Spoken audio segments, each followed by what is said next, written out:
అందరికీ నమస్కారం. Welcome to job box 360 YouTube channel. RRB group D exam కొరకు కెమిస్ట్రీలో మనం చూసినట్లయితే ఎక్కువగా inorganic chemistry and physical chemistry ఈ రెండు భాగాల నుంచి ఎక్కువగా ప్రశ్నలు అయితే వచ్చాయి. నెక్స్ట్ మీరు రాయబోతున్నటువంటి గ్రూప్ డి ఎగ్జామ్లో కూడా ఇవే టాపిక్స్ నుంచి వచ్చే అవకాశం ఉంది. కాబట్టి ఈ టాపిక్స్ అసలు వదలొద్దు. వీటిలో కూడా మనకి ఎక్కువగా ఎగ్జామ్లో ఏ క్వశ్చన్స్ అడిగారు అండ్ నెక్స్ట్ ఏ క్వశ్చన్స్ అడిగే అవకాశం ఉంది, వాటికి సంబంధించి మీకు కొన్ని క్వశ్చన్స్ అనేది చెప్తాను. వీటన్నిటిని ఒకసారి మీరు రివిజన్ అనేది చేసుకోండి. చాలా ఇంపార్టెంట్ క్వశ్చన్స్ ఇవన్నీ. ఓకేనా? మీకోసం ఇవన్నీ తీసుకొని చెప్పడం అయితే జరుగుతుంది. ఇవన్నీ కూడా గత షిఫ్ట్లన్నీ అనాలిసిస్ చేసి ఆ షిఫ్ట్లలో ఉన్నవి, అదేవిధంగా మనకి నెక్స్ట్ షిఫ్ట్లలో ఎలాంటివి వచ్చేవి ఉన్నాయి వాటిని మీకు అందించడం అయితే జరుగుతుంది. ఓకేనా? వరుసగా ఇక లేట్ చేయకుండా క్వశ్చన్స్లోకి అయితే వెళ్దాం. ఆర్ఆర్బీ గ్రూప్ డి కెమిస్ట్రీకి సంబంధించినటువంటి క్వశ్చన్స్ ఇవన్నీ. ఫస్ట్ క్వశ్చన్, ఒకే ఒక పదార్థం విడిపోయి రెండు లేదా అంతకంటే ఎక్కువ సరళ పదార్థాలుగా ఏర్పడే చర్యను ఏమంటారు? What is the reaction called where a single substance breaks down to form two or more simpler substances? దీనికి సంబంధించి మనం చూస్తే రసాయన వినియోగం అంటాం. ఏంటి? రెండు లేదా అంతకంటే ఎక్కువ సరళ పదార్థాలుగా ఏర్పడే చర్యని ఏమంటారు? రసాయన వినియోగం అని చెప్పేసి అంటాం. డీకంపోజిషన్ రియాక్షన్ అని చెప్పేసి అనడం జరుగుతుంది. For example, calcium carbonate CaCO3 రాసుకోండి. Calcium carbonate. ఈ కాల్షియం కార్బోనేట్ను వేడి చేసినప్పుడు అది కాల్షియం ఆక్సైడ్ CaOగా calcium oxide and carbon dioxide CO2గా విడిపోతుంది. ఇది వియోగ చర్య అంటాం. ఓకేనా? వియోగ చర్య అండి. రసాయన వినియోగం కాదు, రసాయన వియోగం చర్య. ఓకేనా? Option B is the correct answer. Next question, క్రింద ఇవ్వబడిన సమీకరణాన్ని సమతుల్యం చేసినప్పుడు x విలువ ఎంత? x విలువ ఎంత అంటే ఇక్కడ చూడండి, మనకి ఇక్కడ ఇచ్చినటువంటి ఈక్వేషన్ని చూడండి. H2 + O2 2H2O. ఎప్పుడైనా గుర్తుపెట్టుకోండి, మనకి ఇక్కడ బాణం గుర్తు ఒకటి ఉంది కదా, ఈ బాణం గుర్తుకి బోత్ సైడ్స్ ఈక్వల్ ఉండాలి, సంఖ్య అనేది సమానంగా ఉండాలి. ఓకేనా? కుడివైపున మనకి చూడండి 2H2O అంటే హెచ్లు ఎన్ని ఉన్నాయి? 4 ఉన్నాయి. కాబట్టి ఖచ్చితంగా లెఫ్ట్ సైడ్ కూడా హెచ్లు 4 ఉండాలి. ఆల్రెడీ ఇక్కడ 2 ఉన్నాయి. 4 అవ్వాలంటే x ప్లస్లో 2 పెట్టుకుంటే 4 అవుతుంది. కాబట్టి వేరే x = 2. Option B is the correct answer. ఓకేనా? నెక్స్ట్, ఐరన్ నెయిల్ ఇనుప మేకును కాపర్ సల్ఫేట్ ద్రావణంలో ఉంచినప్పుడు రంగు మారడం ఏ చర్యకు ఉదాహరణ? రంగు మారడం ఏ చర్యకు ఉదాహరణ అంటే స్థానభ్రంశ చర్యకు ఉదాహరణ. డిస్ప్లేస్మెంట్కి ఎగ్జాంపుల్ అండి. మనకి ఇనుము Fe. ఓకేనా? ఇనుము ఐరన్ అనేది మనకి రాగి కంటే ఎక్కువ చర్యాశీలత కలిగి ఉండడం వల్ల అది కాపర్ సల్ఫేట్ నుండి రాగిని స్థానభ్రంశం చేస్తుంది. ఓకేనా? అది ఎలాగంటే ఈక్వేషన్ రాసుకోండి. Fe ఐరన్కి సంబంధించి అండ్ CuSO4 FeSO4 + Cu. ఓకేనా? ఈక్వేషన్ కూడా ఇంపార్టెంటే. ఐరన్ నెయిల్ను కాపర్ సల్ఫేట్ ద్రావణంలో ఉంచినప్పుడు రంగు మారడానికి ఏ చర్యకు ఉదాహరణ అంటే స్థానభ్రంశ చర్య. ఓకేనా? నెక్స్ట్ క్వశ్చన్, రసాయన సమీకరణంలో AQ అనేది దేనిని సూచిస్తుంది? రసాయన చర్యలో AQ అనేది దేనిని సూచిస్తుంది అంటే జలద్రావణం దీన్ని సూచించడం జరుగుతుంది. ఏదైనా పదార్థం నీటిలో కరిగినప్పుడు ఏర్పడే జలద్రావణాన్ని సూచించడానికి AQ అని రాయడం జరుగుతుందండి. నెక్స్ట్ క్వశ్చన్, చిప్స్ ప్యాకెట్స్లో చిప్స్ పాడవకుండా ఉండడానికి ఏ వాయువును నింపుతారు? ఎక్కువసార్లు అడిగారు. ఓకేనా? Very important question. ఏ వాయువును నింపుతారు? ఆప్షన్ బి నైట్రోజన్ని నింపడం జరుగుతుంది. ఓకేనా? నైట్రోజన్ అనేది ఒక జడవాయువు. ఓకేనా? ఇనర్ట్ గ్యాస్ అన్నమాట. ఇది చిప్స్ ఆక్సీకరణం చెందకుండా ఆపడం జరుగుతుంది. ఓకేనా? ఆక్సిడైజేషన్ చేయకుండా ఆపడం జరుగుతుంది. నెక్స్ట్ క్వశ్చన్, స్వచ్ఛమైన నీటి యొక్క pH విలువ ఎంత? స్వచ్ఛమైన నీటి యొక్క pH విలువ. What is the pH value of pure water ఎంత అంటే 7. Option B is the correct answer 7. స్వచ్ఛమైన నీరు తటస్థంగా అంటే న్యూట్రల్గా ఉండడం జరుగుతుంది. అందువల్ల దీని యొక్క pH విలువ ఖచ్చితంగా 7 అనేది ఉండడం జరుగుతుంది. బ్లీచింగ్ పౌడర్ యొక్క రసాయన నామం ఏమిటి? Chemical name. బ్లీచింగ్ పౌడర్ యొక్క కెమికల్ నేమ్ ఏంటి అంటే కాల్షియం ఆక్సీక్లోరైడ్. కాల్షియం ఆక్సీక్లోరైడ్ అనమాట. Option B calcium oxychloride bleaching powder యొక్క కెమికల్ నేమ్. ఓకేనా. బ్లీచింగ్ పౌడర్ రసాయన ఫార్ములా ఏంటంటే మనకి CaOCl2 రాసుకోండి, ఇది కూడా ఇంపార్టెంట్. దీన్ని మనం కాల్షియం ఆక్సీక్లోరైడ్ అని చెప్పేసి అనడం జరుగుతుంది. బేకింగ్ సోడా అంటే వంట సోడా యొక్క రసాయన ఫార్ములా, రసాయన సూత్రం ఏమిటి? What is the chemical form of baking soda? Baking సోడాకి సంబంధించి మనం చూస్తే బేకింగ్ సోడా ఫార్మ్ ఏంటి? NaHCO3. ఏంటి? NaHCO3. ఇది మన బేకింగ్ సోడాకి సంబంధించినటువంటి ఫార్ములా. ఓకేనా. Formula okay. అయితే దీన్ని ఏమంటారు అంటే సోడియం బైకార్బోనేట్. ఓకేనా. సోడియం బైకార్బోనేట్ అంటే baking soda. Plaster of Paris గట్టి పడడానికి కారణం ఏంటి? గట్టిగా అవ్వడానికి ఈ యొక్క ప్లాస్టర్ ఆఫ్ ప్యారిస్ యొక్క కారణం ఏంటి అంటే గుర్తుపెట్టుకోండి, మనకి నీటిని శోషించి జిప్సంగా మార్చడం గట్టి పడడానికి కారణం. ఓకేనా. Option B is the correct answer. Plaster of ప్యారిస్కు నీరు ఎప్పుడైతే కలుపుతామో అది జిప్సంగా మారి గట్టి పడడం జరుగుతుందన్నమాట. ఓకేనా. జిప్సంగా మారి గట్టి పడడం జరుగుతుంది. యాంటిసైడ్లలో సాధారణంగా వాడే క్షారం ఏది? Which base is commonly used in antacids? ఏంటి అంటే మనకి మెగ్నీషియం హైడ్రాక్సైడ్. ఏంటి? Magnesium hydroxide MgOH2. ఓకేనా. ఇది దానికి సంబంధించిన ఆన్సర్. మెగ్నీషియం హైడ్రాక్సైడ్ను మిల్క్ ఆఫ్ మెగ్నీషియం అని చెప్పేసి కూడా అంటారు. ఇది కూడా ఇంపార్టెంట్, రాసుకోండి. Milk of magnesium, milk of magnesium అని చెప్పేసి అంటారు. ఓకేనా. ఇది మనకి కడుపులోని ఆమ్లతత్వం, ఎసిడిటీ ఏదైతే ఉంటుందో దాన్ని తగ్గించడం జరుగుతుంది. ఈ వీటి మీద ఎగ్జామ్స్లో అడుగుతుంటారు, గుర్తుపెట్టుకోండి. ఓకేనా. ఆమ్ల వర్షం యాసిడ్ రైన్ యొక్క pH విలువ ఎంతకంటే తక్కువగా ఉంటుంది? The pH value of acid rain is less than.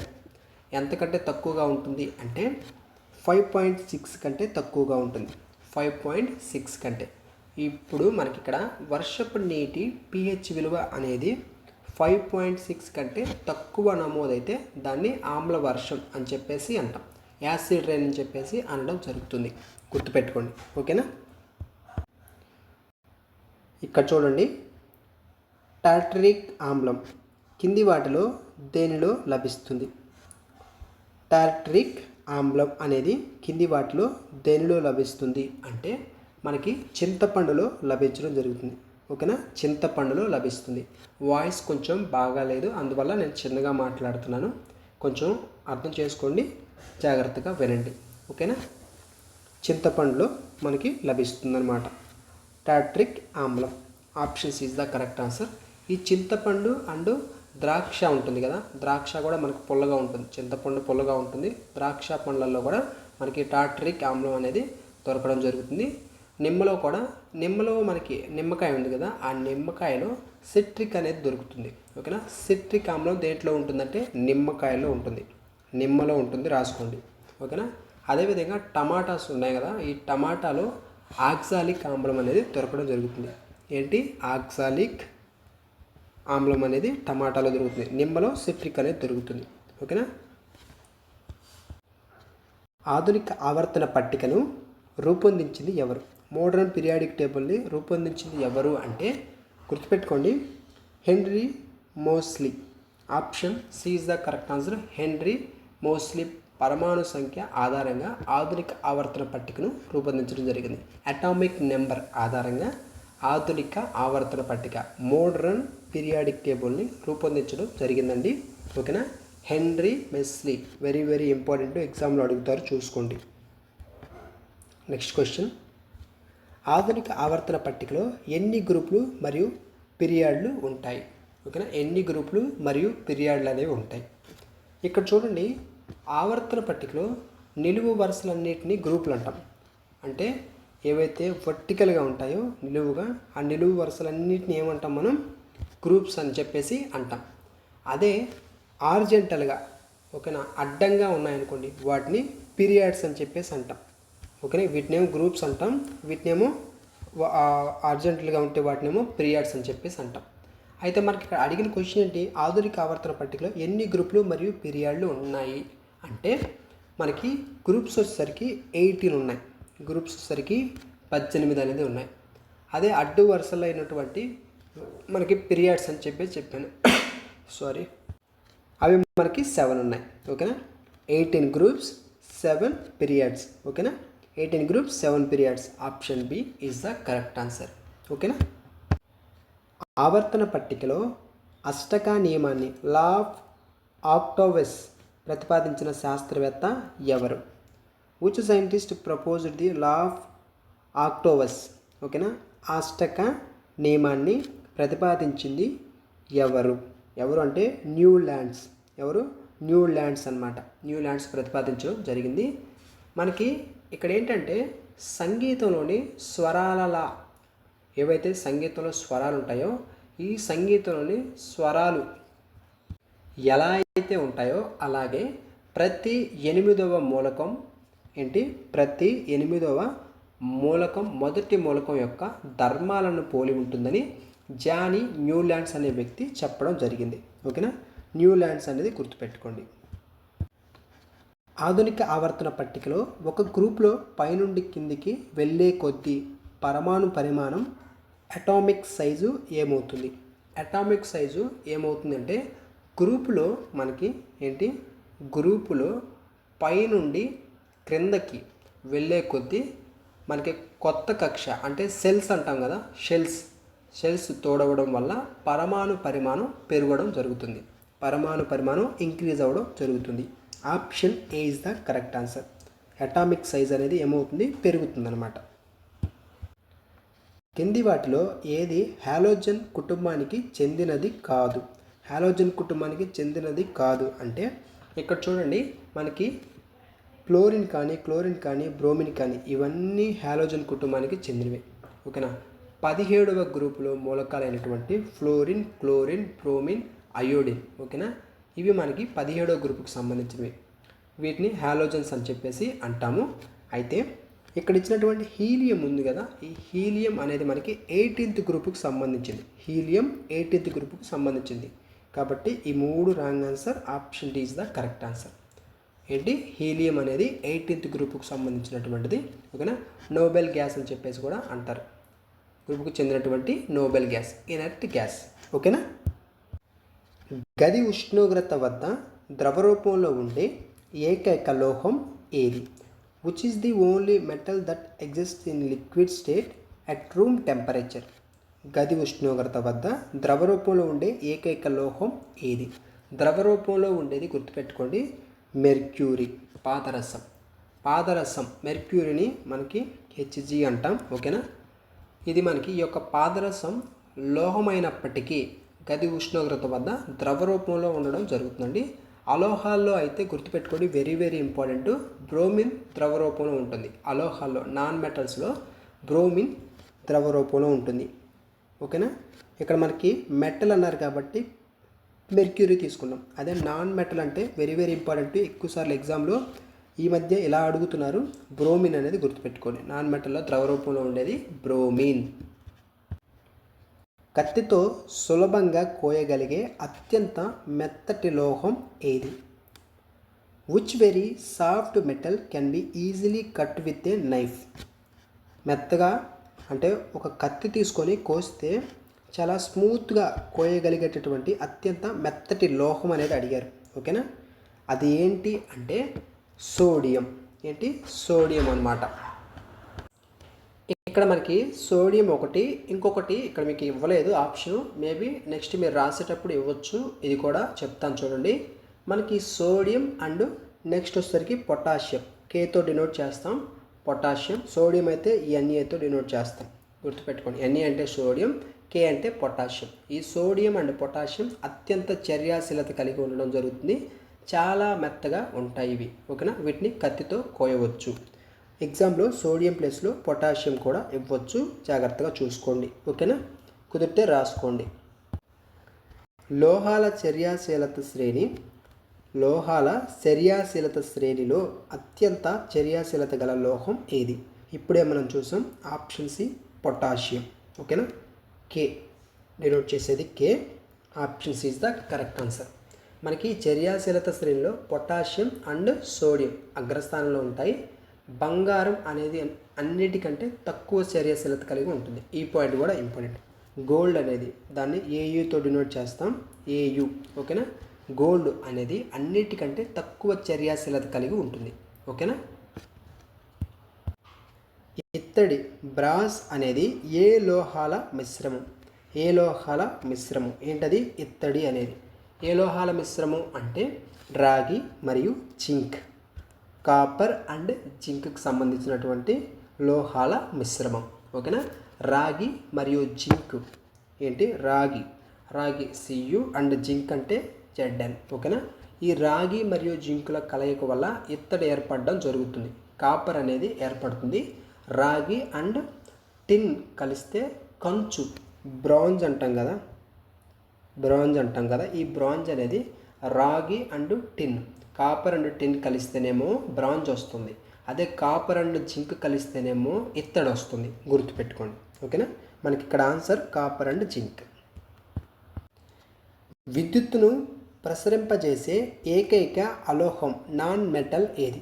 Which is the only non metal that conducts electricity? ఏది అంటే గ్రాఫైట్ అండి.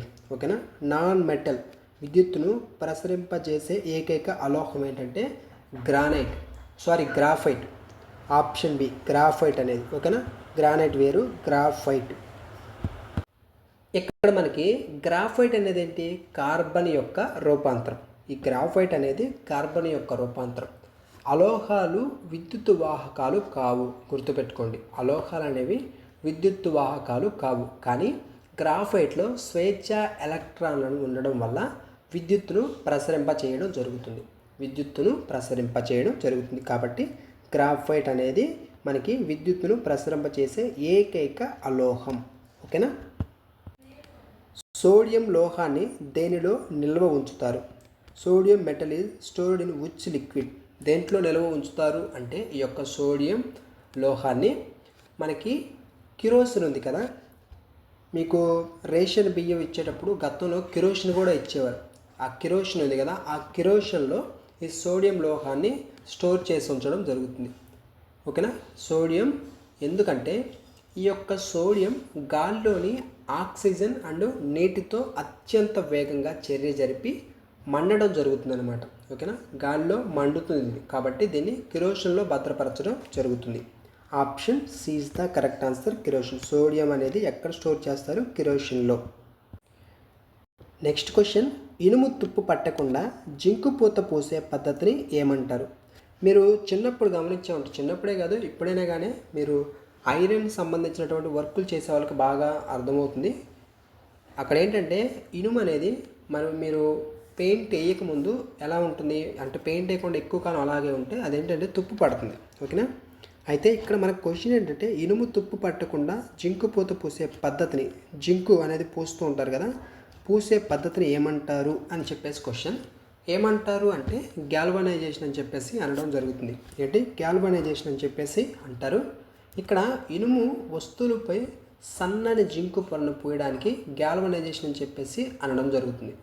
ఏంటి ఇనుముపై ఒక సన్నని జింకు పొర పోస్తారనమాట, కోటింగ్ అనేది వేస్తారు, దాన్ని గ్యాల్వనైజేషన్ అని చెప్పేసి అంటారు.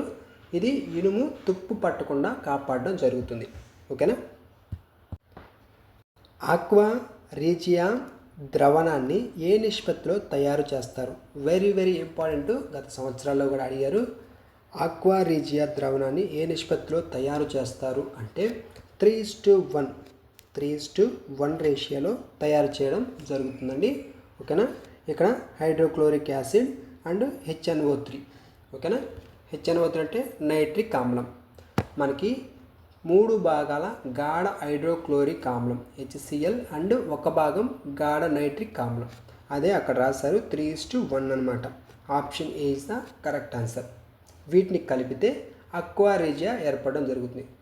ఈ యొక్క అక్వా రీజియాని ద్రవరాజ్యం అని చెప్పేసి కూడా అంటారు, రాసుకోండి. ఇది బంగారాన్ని కూడా కరిగించగలుగుతుంది, గుర్తుపెట్టుకోండి. ఇది బంగారాన్ని కూడా కరిగించగలుగుతుంది. క్రింది వాటిలో ఏది ఒక ఉష్ణగ్రాహక చర్య? క్రింది వాటిలో ఏది ఒక ఉష్ణగ్రాహక చర్య అంటే కిరణజన్య సంయోగ క్రియ ఒక ఉష్ణగ్రాహక చర్య అనమాట. ఏ చర్య జరగడానికి అయితే ఉష్ణశక్తి లేదా కాంతి శక్తి అవసరమో దాన్నే ఉష్ణగ్రాహక చర్య అని చెప్పేసి అంటాం. ఓకేనా. మొక్కలు సూర్యకాంతిని గ్రహించి కిరణజన్య సంయోగ క్రియ జరుపుకుంటాయి. ఓకేనా. సూర్యకాంతి అంటే ఏంటి? మనకి ఉష్ణశక్తి అంటే హీట్ అనేది వస్తుంది. సూర్యకాంతి ద్వారా మనకి కిరణజన్య సంయోగ క్రియ అనేది జరగడం జరుగుతుంది. ఒక రసాయన చర్యలో ఆక్సిజన్ను కోల్పోవడాన్ని లేదా హైడ్రోజన్ను పొందడాన్ని ఏమంటారు? ఆక్సిజన్ కోల్పోయి హైడ్రోజన్ని పొందడాన్ని ఏమంటారు అంటే గుర్తుపెట్టుకోండి, క్షయాకరణం. ఏంటి? క్షయాకరణం, రిడక్షన్ అని చెప్పేసి అంటారు. Option B is the correct answer. మనకి ఆక్సిజన్ కలవడాన్ని ఆక్సీకరణం అంటాం. ఏంటి? ఆక్సిజన్ని కలవడాన్ని ఆక్సీకరణం అంటాం. ఆక్సిజన్ విడిపోవడాన్ని లేదా హైడ్రోజన్ కలవడాన్ని క్షయాకరణం, రిడక్షన్ అని చెప్పేసి అంటాం. ఓకేనా, గుర్తుపెట్టుకోండి. బేరియం క్లోరైడ్ ద్రవణాన్ని సోడియం సల్ఫేట్ కలిపినప్పుడు తెల్లటి అవక్షేపం వైట్ ప్రెసిపిటేట్ ఏర్పడుతుంది. వైట్ తెల్లని అవక్షేపం ఏర్పడుతుంది. ఇది ఏ రకమైన చర్య? ఏ రకమైన చర్య అంటే ఇది మనకి ద్వంద్వ స్థానభ్రంశ చర్య. ద్వంద్వ స్థానభ్రంశ చర్య, డబుల్ డిస్ప్లేస్మెంట్ అనమాట. Option C. ఓకేనా. ఈ చర్యలో 2 సమ్మేళనాలు వాటి అయాన్లను పరస్పరం మార్చుకొని కొత్త పదార్థాలు ఏవైతే కొత్త పదార్థాలుగా మారడం జరుగుతుందన్నమాట. అది మనకి ఈక్వేషన్ కూడా ఉంటుంది. అదేంటంటే BaCl2 + Na2SO4. ఓకేనా. BaCl2 + Na2SO4 and BaSO4 2NaCl. ఓకేనా. ఇదే దానికి సంబంధించినటువంటి ఈక్వేషన్. Next question. సున్నపు నీటి అంటే లిమ్ వాటర్. ఈ యొక్క సున్నపు నీటి గుండా కార్బన్ డైఆక్సైడ్ వాయువును పంపినప్పుడు అది ఏ రంగులో మారుతుంది? కార్బన్ డైఆక్సైడ్ను పంపినప్పుడు అది ఏ రంగులో మారుతుంది అంటే పాలు వంటి తెల్లని రంగు, అంటే మిల్కీ వైట్ అంటాం కదా, ఆ రంగులోకి మారడం జరుగుతుంది. పాల వంటి తెల్లని రంగులోకి మారడం జరుగుతుంది. ఓకేనా. కార్బన్ డైఆక్సైడ్ వాయువును పంపినప్పుడు అది ఏ రంగు అంటే వైట్, మిల్కీ వైట్. వైట్ గుర్తుపెట్టుకోండి. ఓకేనా. మనకి కాల్షియం హైడ్రాక్సైడ్ ఏదైతే ఉంటుందో దీన్ని సున్నపురాయి నీరుని కాల్షియం హైడ్రాక్సైడ్ అంటాం. ఓకేనా. అయితే ఈ యొక్క కాల్షియం హైడ్రాక్సైడ్ కార్బన్ డైఆక్సైడ్తో చర్య జరిపి నీటిలో కరగని కాల్షియం కార్బోనేట్ ఏదైతే ఉంటుందో దాన్ని ఏర్పరుస్తుంది. ఓకేనా. CaCO3 calcium carbonate. ఓకేనా. అందువల్ల అది పాల వల్లే తెల్లగా మారడం జరుగుతుంది అనమాట. ఒక ద్రావణం ఎర్ర లిట్మస్ను నీలిరంగులోకి మార్చింది. దాని pH విలువ సుమారు ఎంత ఉండవచ్చు? నీలిరంగులోకి మార్చినప్పుడు దాని pH వాల్యూ ఎంత అంటే 10 ఉంటుంది. గుర్తుపెట్టుకోండి, 10 అన్నమాట. ఓకేనా. ఎర్ర లిట్మస్ను నీలిరంగులోకి మార్చేవి క్షారాలు, బేసెస్ అంటాం. ఓకేనా. ఏంటి? బేసెస్. క్షారాల pH విలువ ఎప్పుడు కూడా 7 కంటే ఎక్కువగా ఉంటుంది. గుర్తుపెట్టుకోండి, క్షారాలు బేసెస్ యొక్క విలువలు ఎప్పుడైనా కానీ pH వాల్యూస్ 7 కంటే ఎక్కువ ఉంటుంది. గుర్తుపెట్టుకోండి. ఒకవేళ 7 కంటే తక్కువ, ఇక్కడ చూడండి డైరెక్ట్గా ఈ పాయింట్ తెలిస్తే ఈ 3 ఆప్షన్స్ ఎలిమినేట్ చేసి ఆప్షన్ డి అని చెప్పేసి ఆన్సర్ చేసి వెళ్ళిపోవచ్చు. ఓకేనా. ఈ పాయింట్ తెలియాలి, ఇది ఇంపార్టెంట్.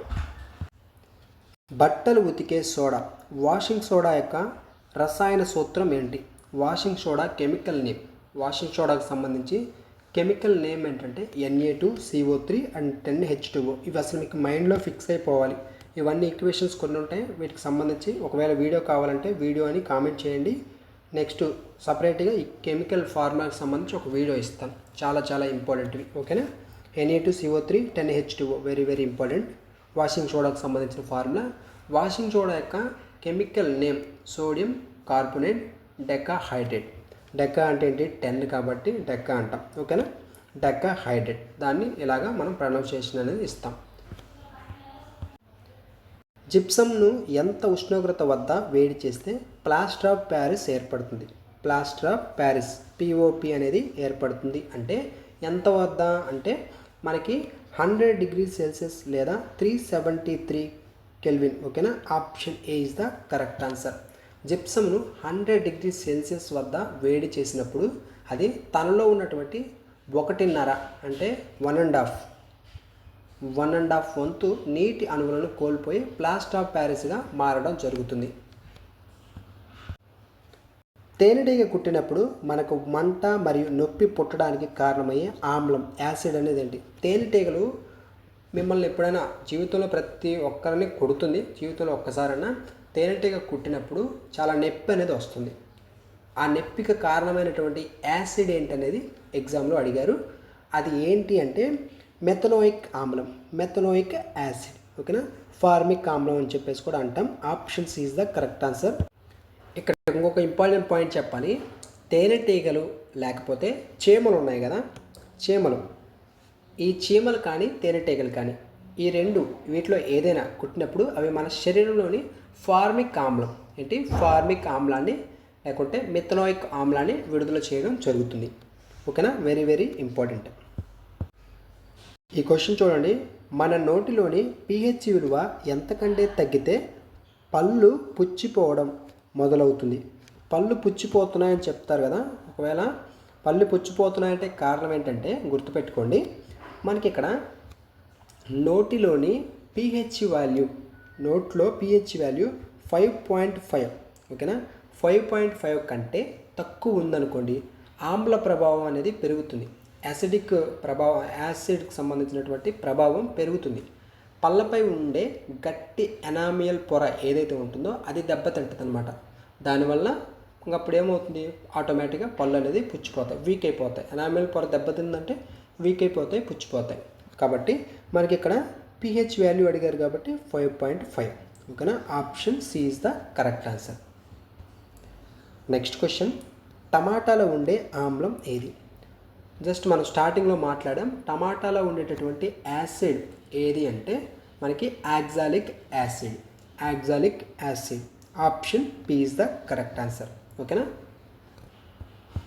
అక్కడ మీకు నిమ్మకాయల్లో ఏ యాసిడ్ ఉంటుందో చెప్పాను, అదేవిధంగా టమాటాలో చూసాం. నెక్స్ట్ మీకు యాపిల్స్లో ఉండేటటువంటి యాసిడ్ కూడా ఇంపార్టెంట్. దాంట్లో మనకి మ్యాలిక్ యాసిడ్ అనేది యాపిల్స్లో ఉంటుంది. నిమ్మకాయలో అయితే సిట్రిక్ ఆమ్లం అనేది ఉంటుంది. ఓకేనా,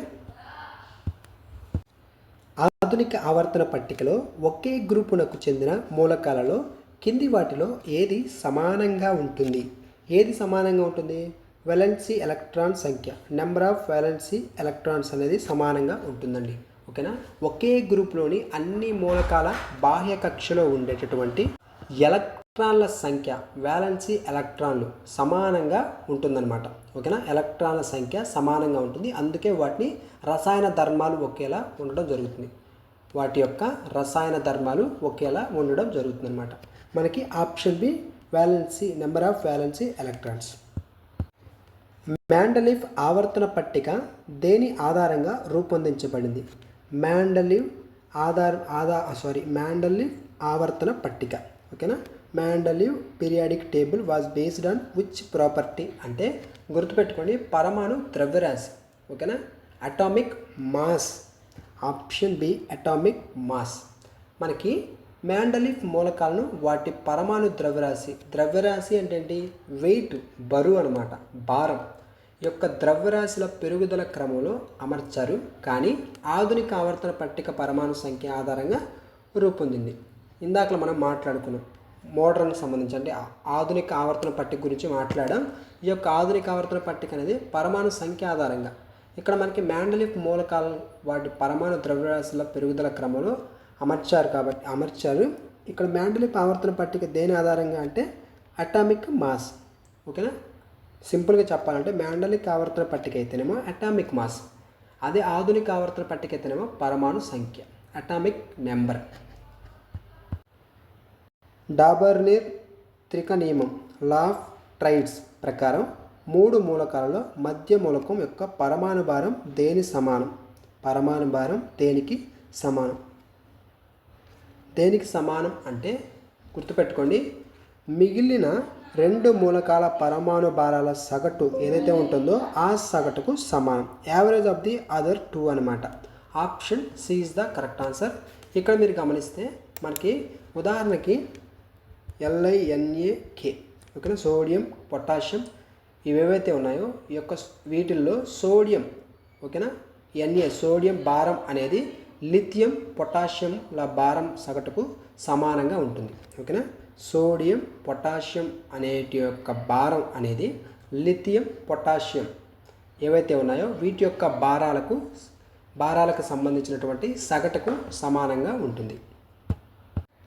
ఆవర్తన పట్టికలో అత్యంత తేలికైన వాయువు ఏది? అత్యంత తేలికైనటువంటి వాయువు ఏది అంటే గుర్తుపెట్టుకోండి, హైడ్రోజన్. ఏంటి? అత్యంత తేలికైన వాయువు హైడ్రోజన్ అన్నమాట. హైడ్రోజన్ పరమాణు సంఖ్య ఎంత? 1. హైడ్రోజన్ పరమాణు సంఖ్య 1. ఇది విశ్వంలోని అండ్ ఆవర్తన పట్టికలోని అత్యంత తేలికైన మూలకం ఆర్ వాయువు అనమాట. గుర్తుపెట్టుకోండి, హైడ్రోజన్.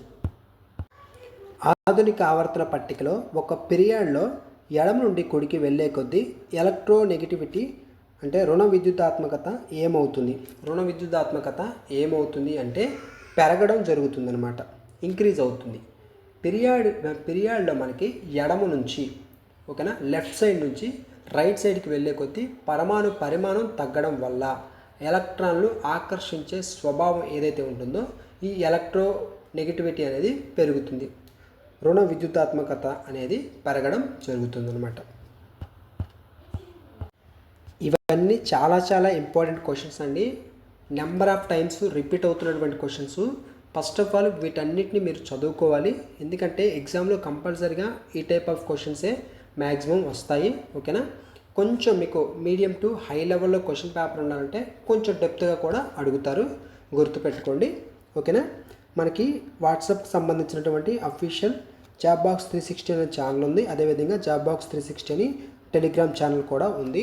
ఇక్కడ మీకు టెలిగ్రామ్ ఛానల్లో డైలీ ఏవైతే మ్యాథ్స్, రీజనింగ్ ఇవి క్లాసెస్ ఉన్నాయో వాటికి సంబంధించి క్లాస్ చెప్పిన తర్వాత ఆ పీడిఎఫ్, ఆ క్వశ్చన్స్ అనేది మీకు ఇక్కడ ప్రొవైడ్ చేస్తున్నాను, ప్రాక్టీస్ చేసుకోండి. అదేవిధంగా కొన్ని క్విజెస్కి సంబంధించిన క్వశ్చన్స్ కూడా ఇస్తున్నాను. ఏదైనా అప్డేట్స్ వచ్చినా మీకు ఇక్కడ అందించడం జరుగుతుందండి. ఇంకా మీకు ఏమైనా అంటే మన ఈ యొక్క పీడిఎఫ్స్కి సంబంధించినటువంటి అప్డేట్స్ కూడా ఇక్కడ మీకు వస్తూ ఉంటాయి. కాబట్టి ఈ గ్రూప్స్లో మ్యాక్సిమం మీరు జాయిన్ అవ్వడానికి ట్రై చేయండి, మీకు అన్ని అప్డేట్స్ ఇక్కడే అందుతూ ఉంటాయి. ఓకేనా, సో ఈ వీడియో ఇంకా లైక్ చేయనట్లయితే ఒక లైక్ చేయండి. Thanks for watching.